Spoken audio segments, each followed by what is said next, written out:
Yo guys, what's up? It's your girl Dev, and today we're going to talk about the most recent patch notes that hit Rise of Kingdoms. And this patch notes is pretty important because it included a brand new skill lock system into Rise of Kingdoms. And of course, every time they do the whole update stuff, there's always like minor little patch notes that they put in there too, and even some things they actually leave out. But in this video, we're going to cover the different types of patch notes. We're going to kind of cluster some of the smaller ones together and talk about the larger ones first. If you check in the description, I went ahead and linked it all for you guys so you can fast forward, rewind, playback, etc. But anyways, this patch note is very important, so stay tuned and let's figure them all out together. So sit back and enjoy the ride.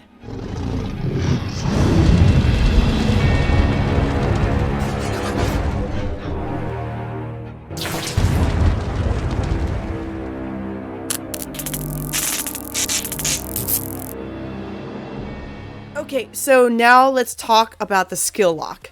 All right, now the skill lock, everyone was so hyped. Everyone's like, oh yeah, skill lock, let's go. Like now we can lock our skills so that we can upgrade our commanders and make them so much better and have them at higher levels if we have the Legend of Commander marks. Now, for this video, I don't really have any commanders I need to reset, but we're going to use some examples. For example, I have Richard here, and most people say that they like, oh man, I screwed up my Richard, right? The first two skills on Richard are very important with both the damage reduction, the healing factor, all that stuff, March speed, counterattack damage. The first two skills on Richard are like the skills that you want to focus on, okay? But the problem is some people do like 5-5-1-1 or accidentally do 5-1-1-1-1, right? Or just unlock them all. And now you're what we call like screwed, like, oh man, crap, now what am I going to do? Well, you can go in the skill lock system. Well, he's expertise, so actually bad example. But example would be that you can lock these, you can keep these skills open, reset the commander. You can keep these two skills open and lock these two skills. Because you'll have a bar at the bottom, and on the bottom of the bar, like listed here in the skill locks, 1, 2, 3, 4. Well, my pictures covering it. I guess I'm going to do this without a video. 1, 2, 3, and 4, as you see here. And essentially what that means is that if I wanted to only upgrade this skill, I have to, put it here. The second skill, you put it there. But the thing is, what they don't tell you, and what they failed to tell us before, is that you have to take the commander to 5-5-5-1. Like, or 5-5-5. It has to go 5 first, then 5. Or it'll be, you can do like 5-5 and then not do the other two. Or you can do 5-5-5 and then not the last one, or 5-5-5-5, all of them. It's really lame, right? But you can see the lock here, right? So that means you're locked. It means it will not upgrade. It will only upgrade to this skill. So if I reset this commander and I leave it at 3, that means that all of these skills are going to get leveled up. So there's not really a trick. It kind of sucks, I guess, because like you can do 5 here, which you should always get the first skill. Always. And then you can do 2. So now you have the other 2 skills left, right? And you can leave these at 1, right? As if you just have them a 4-starred commander with 5-1-1-1, you can now update and focus on this skill. But if you wanted to upgrade this skill and not this skill, you can't. You can upgrade both at the same time. So it's like not really beneficial, I guess. I mean, it is helpful because like if I open them all the way up, it still forces you to do them in order, which is weird and kind of lame. But I don't really see how this can help some people that accidentally open all the skills. Maybe they don't want to do the last one. Maybe they do want to do the last skill. Like, oh crap, the last skill is dope. Which, the additional damage factor is really awesome on Guan. I mean, you could do the last skill, but it's going to force you to do all the other skills too. I don't know. I'm not sure I'm huge for this, but I guess if you wanted to do the first ones, it gives you the opportunity now to do so. For example, if those people that are working on like a YSG, for example, okay? So let's take a look at YSG skills. His third skill is really crap. We don't need Watchtower Garrison if you were just doing open field marches, But what you have to do is now in order to upgrade this skill, you have to pull his skill all the way out to 4, which sucks because now you have a chance of getting this skill. I mean, I don't know. Like, it seems like a really good thing that they put into the system, but really disappointed how it's executed because you can't specifically pick which skill to lock. Maybe they did that on purpose to make you use more gold heads and as an incentive, like, oh, well, we implemented skill lock. Oh, but by the way, it's still going to cost you about the same gold heads to get the last skill if you don't want the third. I don't know. I don't like it that much. Seems like it'll work if you screwed up and only want to do these. Like if I have YSG fully upgraded, I want to get the first 2 skills first, and then we can work on the last 2. Just really disappointed that I can't lock this skill and keep it from getting upgraded. But maybe they'll change it, maybe they won't. They'll probably make some tweaks. Remember, this is the first time they're implementing it, so there's going to be changes, right? So don't just hate on Lilith because like they did this and now they screwed people. No, they implemented something first and they decided that this would work, or maybe it'll work. But now you do the dev feedback. You got a mail, there should be one coming out soon, like, how did you like the changes? Well, make a mention to this. They're not going to make changes unless you mention that you wish that you could lock out specific skills. Now, you have to be very specific when you're making your complaints and your adjustments. I want to be able to lock a specific skill. Like, I want to be able to lock the 3rd skill and still put sculptures in the 4th skill. Okay, so you got to be more specific. I think that this is definitely a good implementation that they put into Rise of Kingdoms, but the thing is, it needs to be tweaked. It's good, it's promising, but tweak it a little bit because I don't like the fact that I have to put skills in this and this at the same time to get this over this. Yeah, but we're not going to run down that rabbit hole. That was a long explanation. Let's move on because I'm sure that this is going to be asked a lot, but let's move on to the next stuff. All right, now we're going to talk about some of the updates that we're going to kind of combine that are going to be shown in your character screen and in your settings tab. So let's talk about those now. The first thing we're going to talk about is the simplified graphics mode.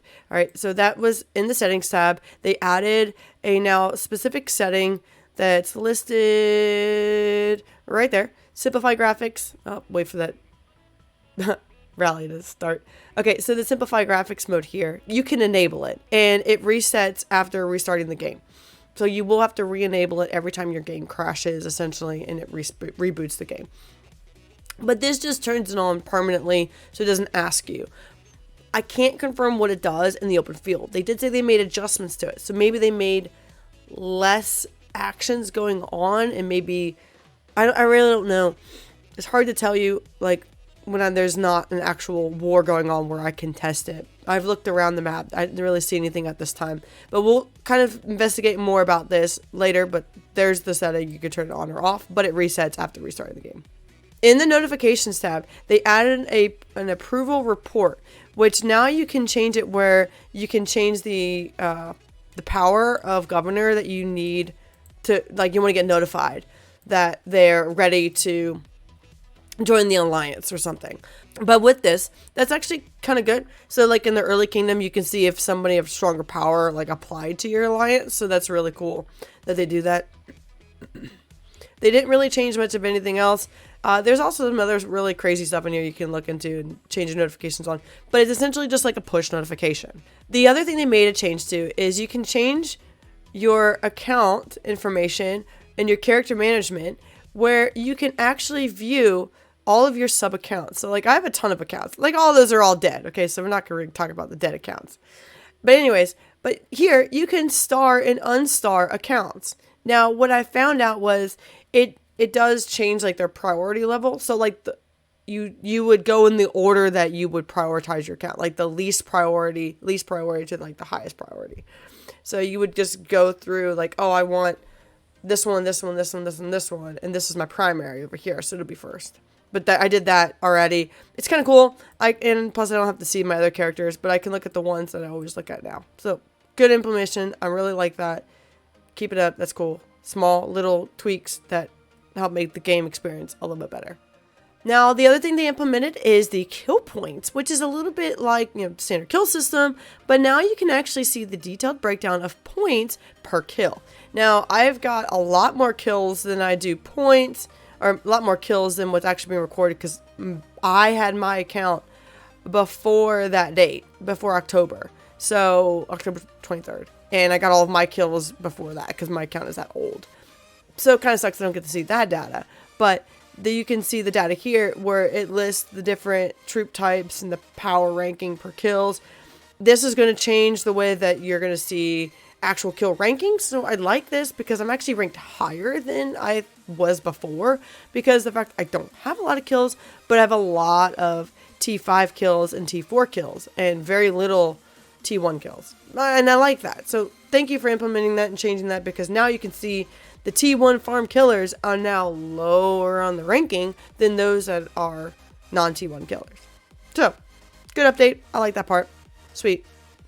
Now, we're going to talk about the other piece to this. It's more towards Heroic Anthem, but when you get your troops back from Heroic Anthem, they come back immediately. So, as soon as Heroic Anthem ends, I assume after the map closes, because most of the time that's when all that stuff happens, then you will get that email that'll automatically give your troops back. So there's no more hoarding your troops because like, oh, well, I'm not going to log in for 7 or 8 days and it removes me from the map. Now I'm not being counted on my kill ranking, which brings my Imperium power down, and my troops aren't back because I haven't logged in to claim them.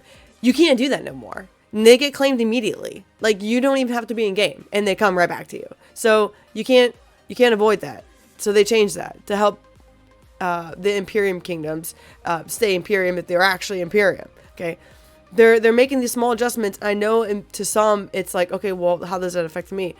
But there's a lot of like little things that people are doing that are causing the imbalances in KVKs. For example, bringing migration of a whole bunch of people when after you've already been like slated as a like A, B, C, or D kingdom for Light and Darkness, or like it's not even letting you, it's letting you migrate to those kingdoms, so that kind of disrupts the balance of the kingdoms and who you're actually fighting against, because you could be fighting against a B-sized kingdom and they're ranked D.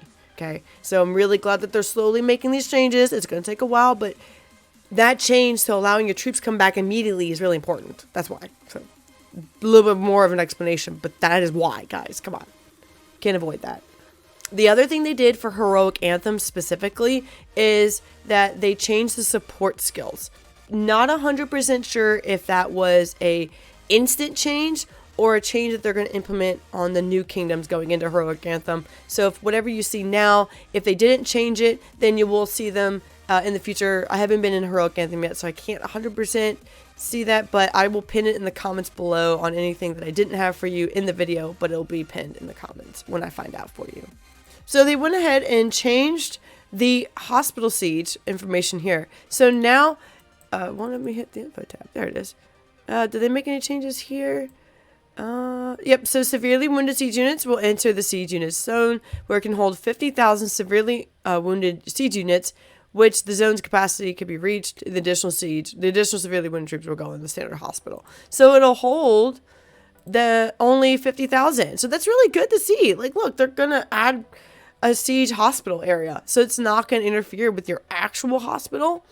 That's really good, guys, because there are times that your siege hospital gets full whenever you're getting rallied and you're like, great, now all my siege is in the hospital. What the F? You know, like, you get pissed off because like you either get your city attacked or your troops get attacked on the field and then they zero you and now your hospital's full of siege and everything else dies, right? So them implementing this is really good. Okay, it's small, it's minor, but it's good. I like it. Way to go. And you can drop your power a little bit more because you have 50,000 siege that you could put in there. The other thing that they went ahead and changed is the way that the city hall system works. So you can actually change this where it has a 7-day, and you apply the 7-day skin, and you want to apply another 7-day skin or another type of skin, or maybe back to your permanent skin. It'll keep this timer going for the full 7 days. which I think is pretty great to have because you might be fighting in a war and you have the 5% cav defense, but you want to change to the archer defense. Okay, so now it'll allow you to like change back and forth, but the duration's still 7 days long. So if you didn't know that's pretty good to see and to have. And they did not add any new city themes that I found. It seems like they didn't add anything new. I did look at the name placards as well.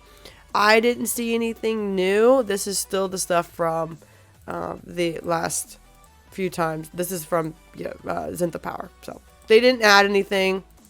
Kind of lame that they didn't, but yeah, it is what it is. Now, the other thing they made a change to is the special talents. And in the video, I'm going to actually forge a piece of equipment, and I'm going to explain why. So, what they did was they actually changed the way that your gear is forged, right? They changed and added the percent per forge. So, I kind of want to say that this was there before. They never actually changed it. They just made a more visual guidance. If they did change it, thank you for changing it. But if they didn't change it, I'm glad now it's visible and people can say, oh, well, on the first, second, and third forge, I finally got the expertise on the third. Well, you had a 33% chance to get the forge, to get the crit. So, I mean, cool, right? I mean, that's dope. Well, we're going to forge a piece of equipment. And I already have I've already had 2 made, so this will be my 3rd. And yes, I am forging harvester boots, but I want my gathering commanders to run fast, or, well, not run. Yeah, gather faster, I should say. And we're going to go ahead and forge this gear here. So I'm not using anything more than I already have. So don't worry. I already have this stuff. I can't do much with it. We are going to use the general here. 3 million gold to forge a piece of boots. And I got the crit. So I had a 33% chance to get this crit. And 11% chance on my first try. Maybe it was there before. Maybe it wasn't there before. But we're going to go ahead and put it for our gathering commanders because we want better gathering speed. So it increases it by 1.5%. I don't really care about the other stuff. But there you go. So there I have it. So that's pretty dope, right? Now, I could say that I have 3 pieces of gear that are, that it's finally got the boots. Now, if I dismantle and reforge this, okay, I'm going to have the same percentage. Oh, actually, it's going to be higher. It's going to be like a 40% chance, right? Yeah, it's a 44% chance. So every time you dismantle and reforge it, you still on your 4th forge of that item, right? So that's kind of good that they did put it there. It does really, really suck that they haven't changed it for the boots, right? Or for legendary gear. And if I want to dismantle gear, it's still getting 50% back. I mean, that's part is like, oh, they should just give you 100% back because getting the blueprints enough is still pretty annoying, right? I don't want to click dismantle because I don't want to accidentally dismantle the piece of gear. But it's only going to give you 50% back. Still sucks. But it's not worth taking away that in order to get only half back of the legendary. Now, they said they made a change to deceptive troops. Now, I'm curious on exactly how that change is going to impact some stuff. But we're going to look here at deceptive troops. Where is it at? I think it's in boosts, actually. There it is, deceptive troops. And it says enemy scouts will report 1.5 to 2 times the actual number of troops in your city for the next 24 hours. So, I'm still not sure if I still want to use it. I wish it was like less or more. Hey, you have less troops. Because that would be pretty dope. Because that means that people are going to attack your city and be like, oh crap, they've got like 6 million troops. They don't actually have 2 million. But obviously you can tell by power. Okay, so a lot of that stuff can be told by power. Because you know that like 1 million T5 is like 10 million power. Okay, so you can kind of take that assessment and put it together, essentially. Now, they did make a change to the way that they said that when you're getting attacked. Now, I did a recording and honestly didn't see a change. I really didn't see any type of change. I went ahead and did like an attack on somebody. He attacked me. Now, I do want to make a note. If you're gathering and you get attacked while you're gathering, you're not going to get whatever you're gathering. So you have to leave the node in order to get back whatever you gathered, because I got that. And it actually still gave me a little bit of resources right here. This one right here. So just this is FYI if you didn't know that. Either way, you don't get everything back either, because you get back whatever it could hold. Okay. Anyways, I thought that maybe him attacking me, I'm going to get some type of notification. Well, nothing changed. It just said I engaged them. I didn't engage them. I didn't have War Frenzy, but they did. And I'm curious why that they said that it changed, but I didn't see anything change. I still got the attack marker. I still got the attack symbol. Unless they tell you, like, your troops are being attacked, or someone is marching toward, like a notification, if I'm offline, maybe it was a notification change, but there was no actual visual change to them attacking me. And the same thing, when I attack them, we'll look in the battle log here, it still says the same thing. So I don't know. I didn't even raise there's a weapon celebrate the victory. I didn't even know that actually showed. I didn't even pay attention to that. That's pretty funny. But yeah, so I attacked them on this one, and it doesn't really say that I did, unless it's maybe in the troop buffs. No, I don't know. I don't know where they made that change. So if you can tell me, let me know in the comments, hit me up on Discord. I will add that to the pinned comment whenever I find out what they actually changed. But really, just looking at it, I don't see any change. I thought that maybe it would be in a different type of attack marker. It just said you're being attacked, and not me. When I attacked them, it didn't say anything different. So I don't know. It's kind of sus and kind of weird that it came out that way. Okay. So, in the update, they said, hey, we changed some alliance symbols. I'm like, what the hell are you talking about? Alliance symbols? I was like, what kind of symbols are we talking about here? Well, I found them. This is what they're talking about. They added, I don't know if, I think those are pretty much the same. But they added a Joker symbol. Oh my gosh. The clown, the clown symbol. They did add some pretty dope symbols. What is this, a wolf? Like a lady wolf? I like that. Alright. I'm digging it. Alright. That's pretty dope. All those are... I think that's I've had those before. Yeah. All those are pretty much the same. These are new. I like them. You can change it for 500 gems. You can't see it because my picture's blocking it. There it is. 500 gems. You could change it for 500 gems if you wanted to. But you have to change everything. So you have to change like this, and this. Like you get like 500 gems to do it one time. But when you create an alliance, it's free with 500 gems, and you can do all of it. But if you were to make any of these other changes, like changing the name or the abbreviation or whatever, any of those things, then yeah, it's going to cost 500 gems per modification. But when you initially create the alliance, you can make those changes for 500 total. But if you're making an adjustment later on, it's 500 gems. But either way, so this is pretty dope. I mean, they're new. I like them. I like the new symbols. Finally, there's something a little bit different and unique. So, tip my hat to you. That's pretty good. So while I was recording this video, there's actually two other things that they changed. One thing that they mentioned, one thing that they didn't mention.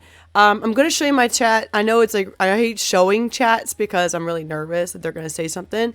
But if you actually check in like other additional family chats, it tells your kingdom number. So that's really cool. That they have like their alliance and then their kingdom number right next to it. So you can see what kingdom they're in depending on what chat you're in. So here, this is one of the ones of our ally chat. It has their, their alliance, and then next to it has their kingdom number. I like that. That's cool. So you can see without like clicking on them, going to the notification, and you can see here where their kingdom numbers. It actually shows it on next to their name. Now that's cool. So that's something they didn't mention, but they may have like hinted like, hey, we're gonna change this too. But no, they nothing. Like I said, they do stuff like that and they change it. The other thing they changed is they actually changed the way that your troops look on the map. You can actually view the information tab on enemy troops. You can see that before on your ally troops. Like when we did Ancient Ruins, we made everybody space out so we could click on their troops and we could hit the info tab and then go to the Alliance and move them to rank 2 and remove everybody that wasn't rank 2 so that we got the max amount of honor while sitting in ruins and the Altar of Darkness. But this is good. So now I can see the information tab and I can see their power and everything and all their detail. I like that. So pretty good. Something that they changed that they definitely was really good. So this update, right? Overall, I'm going to give it like a 7 out of 10. The skill lock definitely brought it down. I definitely wish that you could select which specific skill I want to lock. The way they implemented it was nice. I liked it. You get, I believe, 3 resets. And if your commander's already expertise, obviously you don't need to reset the commander, which is interesting. And I just really like to see a little bit more emphasis on them being able to use and select specific skills. But I like it. It's a good way it's a good direction. It's a good way forward. Remember when they did the gear stuff from before, it took a lot of updates for them to finally tweak it to get it just right. And they stopped making gear adjustment updates. So remember, this is just the first time they implemented it. Give them time to adjust it and repair it. But make sure that you're going into the RoK Discord. It'll actually be linked in my description. Their server link, and go into the suggestions tab. And remember, when you're making a suggestion to them, you're making one suggestion per post, not, oh, all of these lists of changes. No, they specifically said one suggestion per post. So I want to make a change to the skill lock to where you can lock a specific skill and not upgrade the other skills. That would be my suggestion to them. And essentially that's what you have to do. One specific per one. When it reaches 100, they show it to like the devs and they look at it and they make their assessments and propose it for that. But overall, like talking about the other additional update patches that they did, the gear stuff, meh. The heroic anthem stuff, I'm really glad they made changes, or the season of conquest changes where the troops come back immediately. That was a good patch. I like that. The graphics, don't really know until we're in fighting. The character management tab, I like being able to select and see the top type of accounts that I use all the time. That was good. And that's pretty much it. The hospital changes are good too. There you go. The hospital change was a really good one. The few things I didn't really know or understand, especially is like when your troops are getting attacked. I don't feel like that really changed. I didn't see a change to that. So I guess we'll have to wait and see. Maybe that it is there and I just didn't see it. But I looked, nothing. But that's gonna about cover it for this video. It's very long, I'm sorry, but I want to make sure I was very specific on very certain ones, and I went in depth and detail for what I know now. And as of as of April 12th, this is what I know. Now, there might be something additional. I might do like a follow-up video if I find a major change that I completely missed or stepped out on. But I'm pretty sure I got everything. I'm not in Heroic Anthem, so I can't really see much of that stuff or see Strength of 8. But if you're in one of those two, you'll be able to see the change if there was one. But that's going to cover for this video. Thanks so much for watching and enjoying my content. If you did enjoy it, don't slap a like on this video and subscribe to see more content like this. I'm going to do my best to get all this content out to you guys. And of course, you can always reach me in Discord. My Discord ID is listed right there on the side. So if you need to find me and send me a DM, hop in and send me a DM. If you want to join my Discord, hop in the description below and you'll see my Discord link. And you can ask me questions there. I'm always there. I'm looking forward to seeing more changes. This is a step in the right direction. Thanks again for watching. So for now, just keep it real. Bye-bye.